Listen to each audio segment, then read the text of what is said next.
Welcome back to the Not Just a Pony Ride podcast. I'm your host, Katie Ott, and with me I have Shelby Joel. Shelby, welcome. Thanks, Katie. Today we are live from PASS International Conference in Denver, Colorado. It's been really fun. It's day 2. We're broadcasting Saturday. If you're listening to this in next week when we're going to post it. It's been a full day of learning today and a half day yesterday, and we still have a half day to go tomorrow. Brains are full. Brains are full. It's been good. Lots of people. I think over 600 people were registered. So, good Tons crowd. of networking. Lots of networking. Great. Yeah, the exhibitor. We have a booth in the exhibitor center, and that was great. Lots of folks in there that we got to connect with and build some resources. So that was cool. Yeah.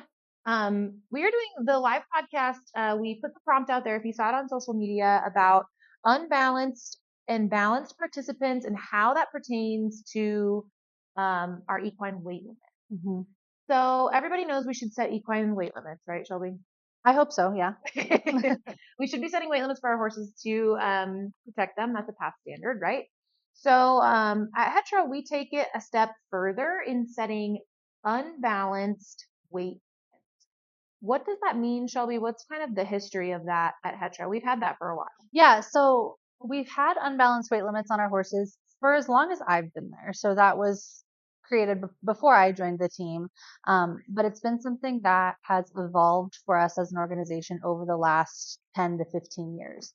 So when we first started, our unbalanced weight limits were really set anywhere between like 20 and 30 pounds under our horses' balanced weight limit. So if we had a balanced weight limit of 150 pounds, the unbalanced weight limit would be 120 to 130 pounds, depending on the horse. And how did we come up with that number? It was just kind of arbitrary. Like we just sort of like the unbalanced weight limit. Yeah. Yeah, just with the thought process that an unbalanced load is a little bit heavier and harder to carry for our horses. So we just wanted to make sure we were accommodating for that at the start. But then over the years, that kind of changed a little bit, right? Because as we grow, we learn.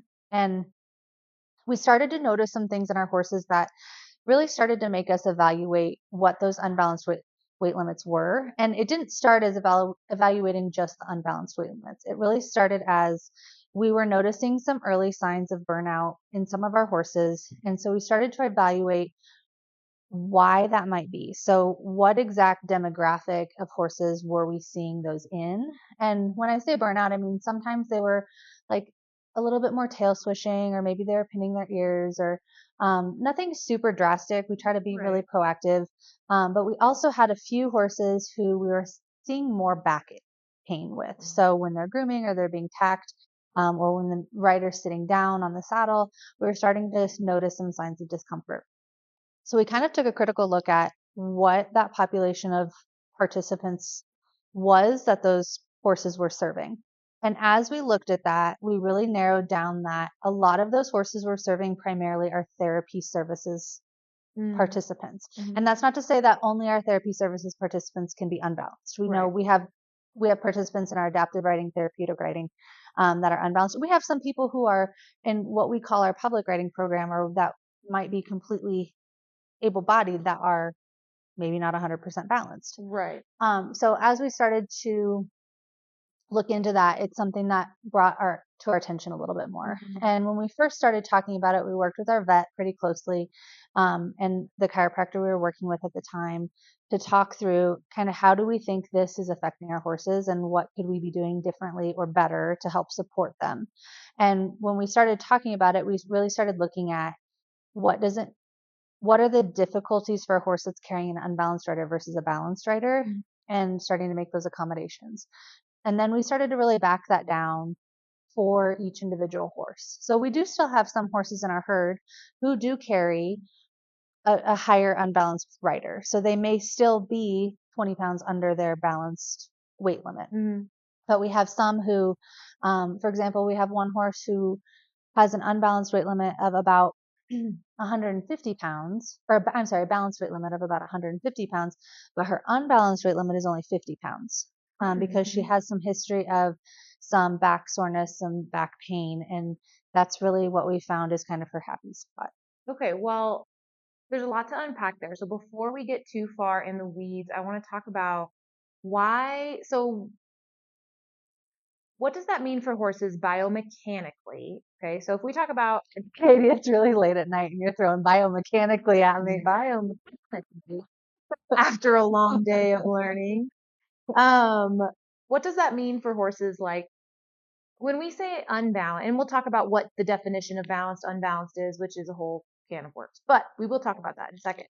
But let's just say, for example, a person who has a lot of postural sway. So we've all had those participants that maybe have a little bit lower core tone, whatever that issue is, where they're unstable, and they're having either postural sway forward, backwards, or maybe it's outside of the base of their saddle, left or right.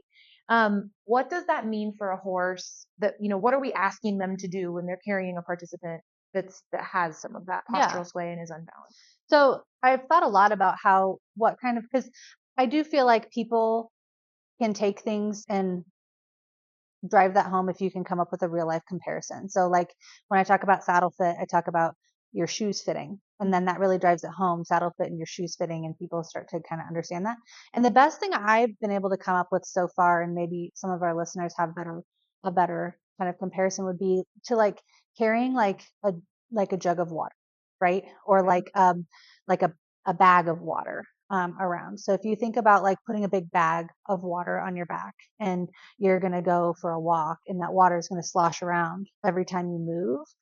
Or like if you've ever carried like a screaming toddler that's Kicking and screaming and flailing their body all over, that is just, it's harder to carry, right? Yeah, if you think about like you carry a 50-pound bag of water on your shoulders, or like a 50-pound like cinder block, or even a like 50-pound bag of grain. Like that's not totally, that's that's not totally solid, but it doesn't have the fluidity. that I water like would that have. comparison.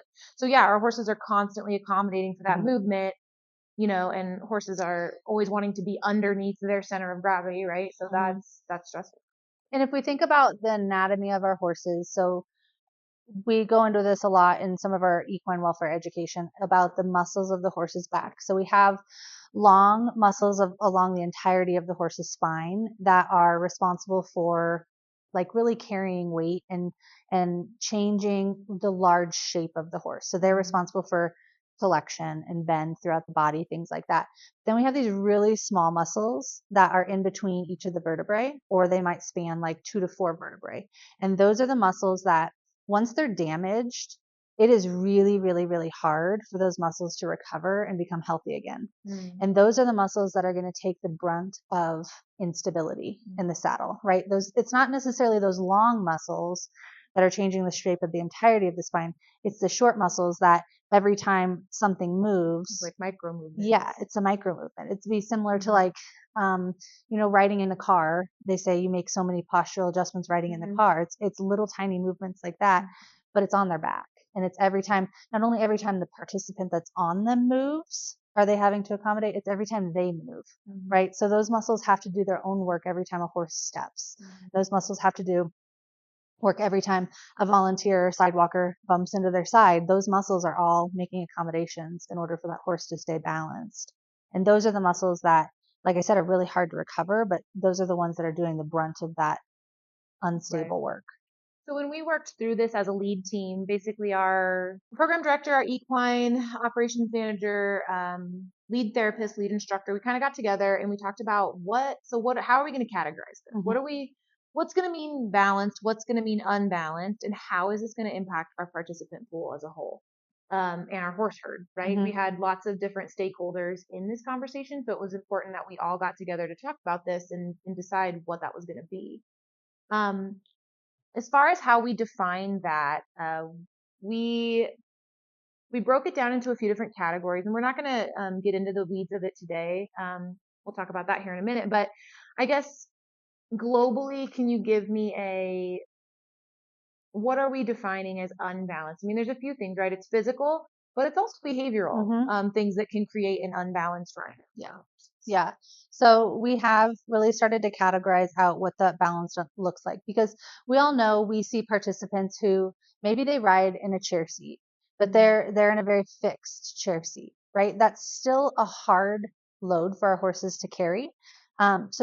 Side note, there was an interesting study that just came out, and I can't think of who did it. If I find it, we'll put it in the show notes. Yeah, I'll try to find it. But that they were studying at one of the universities the implications of carrying a cell phone in your back pocket when you're riding. And what they found was that the weight distribution and the pressure, like the pounds per square inch of pressure on that hip, was significantly different and actually does impact the way the horse moves under saddle. So if an able-bodied rider having a cell phone in their pocket, as simple as a cell phone, yeah, can impact the way a horse is moving, we have to think that somebody sitting in a chair seat or that's sitting in an unbalanced seat really is going to impact the way that horse moves. With body asymmetries, or just different bodies that have different pressure displacement onto our horses. But if we think about some of our participants, and we have to be really very realistic when we're talking about this, because I would say most of our participants would be considered some level of unbalanced, right? I would say, yeah. I mean, let's talk about introductory riders. Even beginner riders, right, are unbalanced. Even experienced riders are going to be potentially unbalanced if we have any sort of, we have hip pain or we have back pain, or, there's very, very few riders who are truly 100% balanced. So we really started to look at what are two different, like the two kind of categories that we started to look in is people who maybe are unbalanced, but they're in more of a fixed unbalanced posture. So maybe they're unable to correct. Yeah, unable to correct. They're in a rigid chair seat. They are not sitting balanced on the horse, but there's not a lot of dynamic movement that's happening on that horse, right? So that would be one type of participant we see. Another type might be participant who has a lot of behaviors. So maybe they turn around in their saddle, or like they hand fidget. Yeah, they hand flap, or they carry a fidget with them, or they do a lot of clapping, or that would be another that's a lot more leaning over, talking to their sidewalker, that kind of a thing. A lot more dynamic movement, and a lot more sheer shifting movement, which is a lot harder on our horse's backs. And then the third type would be really a participant that has some postural sway. So a participant that maybe is sitting relatively aligned and balanced at the halt. Yeah, at the halt. But when our horse starts to walk on, we see some postural sway with the upper body coming back, or we make a left-hand turn and we see the postural sway of the upper body going to the outside. And we have to really look at how that impacts our horses and what type of horses are going to be able to accommodate a participant like that. And then we took it, we kind of talked about these categories, and we took it a step further into like, okay, how much of the session is this happening? Is it something where you can say, hey, Jim, sit up tall, and he fixes it and he's able to maintain it for the rest of the lesson? Great. That makes him, kind of one level of unbalanced. Or if we're talking about a participant that is cognitively unable to correct that position, or it's fixed, like you said, and so it's happening for the full 30-minute session, that's another kind of level or category of being unbalanced. And all of that, those things kind of play into what weight limits we're looking at, what horses we're looking at, and how those horses can accommodate those riders long term. Yeah. So what we want to share with everybody today is that we did start this system at Hetra to help with our equine welfare, to help protect our horses, and really, really be thoughtful about what their caseloads look like as a horse, but also for our participants' safety too, and for longevity of their therapeutic value, right? Because we want that quality of movement, that that really just really high quality session, and that impacts your participants long term as well. Having that movement be unable to be accommodated well is not what we. So Katie, talk to me a little bit about that. So with your therapist hat on, but in relatively lay terms, talk to me a little bit about what those, so we kind of talked about three different types of participants that would be unbalanced. How does being on a horse impact their body? And what are some things that we might want to be aware of and be watching for as instructors for our participant safety? Right. So I think a big thing I think about is alignment. You have a participant that has, maybe significant scoliosis, or has, some lateral side to side lean, things like that. Good job with the lips. Right. Yeah. Those things are all going to impact how that person is using their body. We want to ride in, what do they say? Hip, ear, shoulder, hip, heel. That's like the gold standard, right? And that's the way our body accommodates the movement for horseback riding. That's why it's always been that way.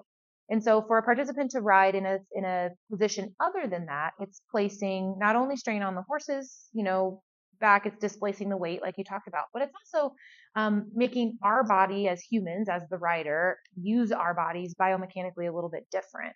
And if you look at somebody like who's in a severe care seat, who may have maybe someone who has a hinge like in the neck or in the upper back, something like that, um, that movement's going to accommodate somewhere.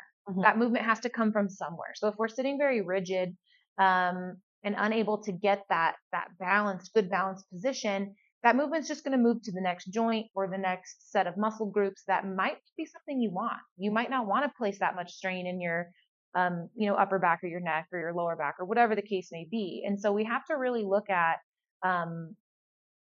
how that movement is moving throughout the rest of our, participants. I think that's a big one. What about postural sway? What are some things we might watch for with the participant who has some postural sway? So postural sway is obviously going to challenge different muscle groups, right? So if like you said, take a big curve, and my body leans to the outside with centrifugal force, like it does. That's putting muscle strain on our core musculature, our hip musculature to try to maintain our balance. But we don't want to off. That's not the idea. So it's putting increased muscular strain in places that you may not want it if it's not sitting over your center of gravity the way that we should be writing, I guess. Yeah. I don't know, does anybody have anything else to add? We're in a group. Edie, do you have anything to add? Consider the sensory and behavioral side of things, because I think that's where probably a lot of us may not think that a rider is unbalanced, that hand flapping does not necessarily make a rider unbalanced, but there's a lot of impact that can come back to the horse with that movement, especially if it's something that's happening frequently. So I think that's a big consideration for us. Yeah, that's a really good point. And that is one thing that as we kind of developed this, that we've talked a lot about is what percentage of the lesson is this happening in? So we might have a participant who sits very balanced in their saddle, but if we are hand flapping every 5 minutes, then we have to start to account for what percentage of the lesson that looks at. And then the other thing is that really is that type of motion is more of a sheer movement. So I do think that's a really good point. We really have to think about what that does to our horses. And so I'm going to open it up just for a little bit of kind of questions and discussions and things, but I want to also say that if we're looking at some of this balanced participant stuff, we're looking at weight limits, how does this all go together? What are some alternative things that happen, right? Because like you said, the majority of a lot of the participants that ride in a therapeutic riding center have some level of diagnosis that may make them unbalanced. And so if that's the case, how are we accommodating them with the horses we have in our barn? And you guys have to decide that within your own barns and your own centers what that looks like. And then if you can't accommodate that person, how do you offer alternative programming, ground programming? If you are fortunate enough to have an equicizer or, something like that where you can offer some alternative programming either until you can obtain that balanced status, that's possible, right? We can work on the equicizer. We can work on some things if you have a therapy, services program, especially, those therapists can work on some things to help obtain that balanced state. Even stretches, maybe it's tight hips or tight hip flexors or something like that we're working on to get there. But the important part is that we're offering some kind of alternative programming to keep those services accessible, especially as you implement some of these policies, because you're going to need to be very clear. It's going to need to be very black and white when you start implementing them, because you don't want to get into a situation where this person's okay, but this person's not. And how do you manage that expectation? Yeah. And are you asking me, or are you? No, I'm just saying in general. Yeah, I agree. Yeah. So, this is obviously a much bigger can of worms that we would love to get into, but there's only so many hours in the podcast, right? So, I want to share with everybody, we are launching the Balancing the Scales. I couldn't remember what it was called. Balancing the Scales mini course. It's coming to a Petro University website near you. We're going to talk about exactly this. How do we categorize our participants? For 6 hours. For 5 hours, 6 hours. Probably longer than that if you know me. Come and go as you please, though. It's not all in one setting, right? We have stalls to clean and stuff to do. So come and go as you please for 6 weeks. It's going to run December 1 through January like 8th, 9th, or whatever that Friday is. Shelby's going to have office hours each week with the exception of Christmas and New Year's. So to answer questions, troubleshoot stuff, it's really a good opportunity for some almost one-on-one, kind of mentoring in this area as we move through how do we determine participants' balanced or unbalanced status? What does that mean for my horses? How do we set these weight limits? How do I set these policies? Yeah. You're going to do a whole module on, how we decided to set these policies and be very clear with our participants for sure, but also staff. Yeah. Because that also, having someone come in and say, hey, I think Jim's unbalanced, and you might have an instructor say, no, they're not. Right. And then how do we manage that conversation as a whole? How do we advocate for our horses and our participants and keeping everybody safe and while still being very clear, Yeah. right?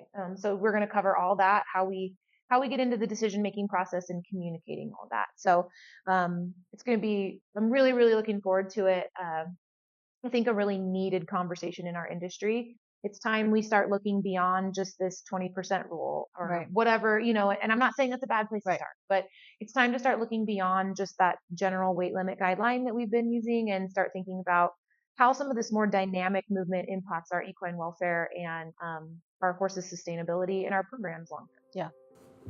This episode is sponsored by Equiforce.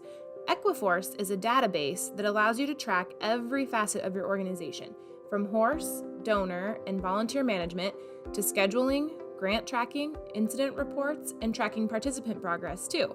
This is not a one-size-fits-all setup. Instead, Equiforce personally works with you to learn how your facility functions and takes note of your specific terminology so that they can create a unique system to match the needs of your organization. And of course, Equiforce provides an ongoing training and support so that your database can grow with you. Visit them at www.equiforce.com. That's EQUI-FORCE.com. I'll open it up to questions or discussion. What do we have going on for weight limits and things like that in other places? Mm-hmm. How does that? Yep. Riders that is heavier riders can adjust themselves. Looks that alignment is good, but it's are they supporting themselves? It's active versus passive weight. Yeah, I kind of think of that in my head sometimes. I'm like, is this person a passenger or a rider? Active, right? Right? Yes. Are they active in their body position? Well, and there's so much more, and I'll dive way into this too. But I'm going to backtrack for just a second. If I just want to, since we're sharing some other information about this, we had just a question about active versus passive seat and kind of how that impacts our weight load. Yeah.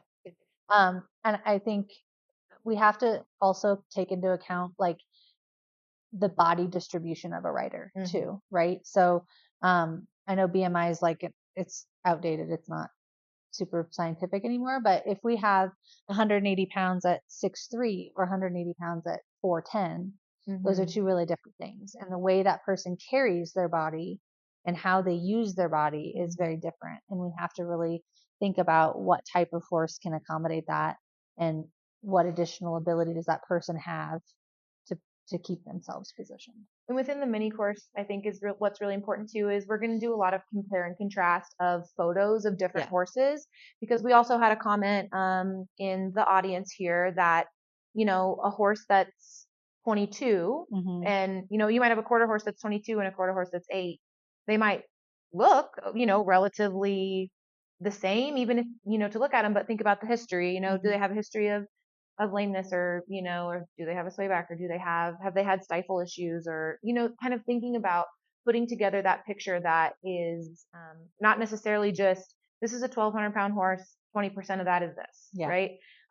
So within the mini course, Shelby's going to talk a lot about how we just set a regular weight limit before we even talk about unbalanced and balanced, because I think that's just as important as what are we starting with as a foundation before we even put a rider on, right? Yeah, for sure. Yeah. Since we've been at the conference here, I've heard a lot of either people new into equine manager positions or new into instructor positions, just starting centers, but also those people that have been in centers for years and years.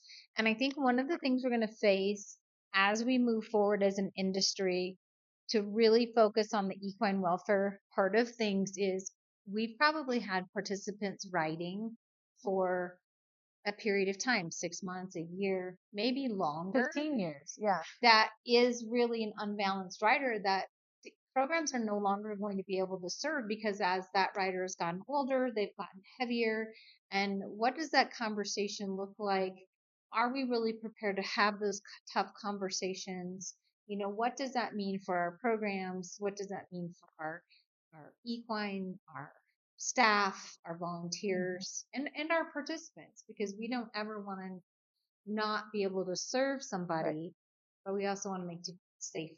Yeah. So I don't know if you guys have anything else to add on that, but Yeah. And that is one thing. Katie and I actually just talked about this with our lead instructor.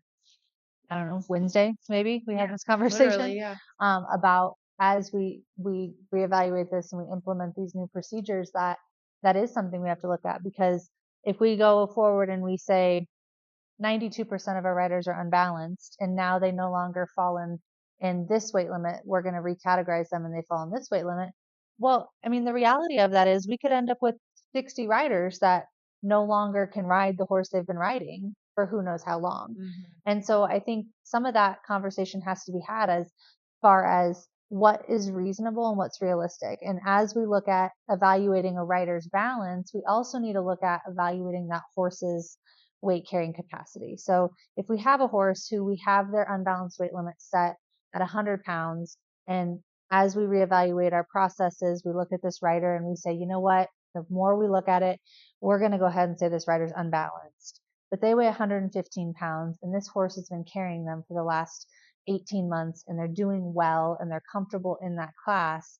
It's okay to look at your horses and go, I think we can make that unbalanced weight limit 120 pounds.